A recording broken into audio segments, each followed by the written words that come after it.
In today's video, I'm going to teach you how to add a column in ClickUp quick and easy. Welcome aboard. We'll walk through adding different types of columns to a list in ClickUp so you can capture the exact details your team needs.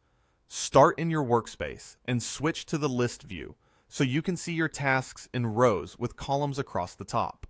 Make sure list is selected. Then move your cursor all the way to the right edge of the header and hover over the plus icon. This is where new columns live. Click Add Column. You'll see a variety of field options. Let's begin with a simple text field, the one described as adding important context in a single line. Give the field a clear name, then type a brief description or example so teammates know what belongs there. If you want to refine access or behavior, open More Settings and Permissions to review who can edit or view it. Then go ahead and create the field. You can also assign specific people or teams to this field if needed. Create it, and just like that, your first column is in place. Let's add another column, this time a money field, perfect for budgets or quotes. Name it something meaningful, like income, and create it. Click into the field settings to choose your preferred currency symbol. Now, click into a few task cells and enter example amounts. Add another value in the next task cell so you can see how the formatting stays consistent. Great!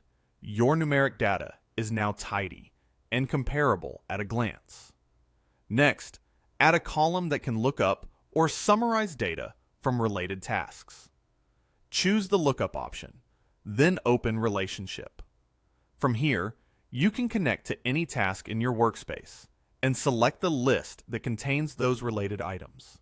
If you're just exploring how this works, close the panel and discard changes to return to your list without saving. For one more example, add a rating column. This is handy for prioritization or quality checks. You can personalize it by changing the emojis, then type a clear field name and create the column. Click in a few rows to add ratings, maybe 3 stars on one task and a full rating on another, to demonstrate how it looks in action. And that's it. That's how to add columns to your lists in ClickUp quickly and confidently. Thanks for watching today's tutorial. If you found this helpful, hit like and subscribe for more step-by-step guides. And I'll see you in the next one. Cheers!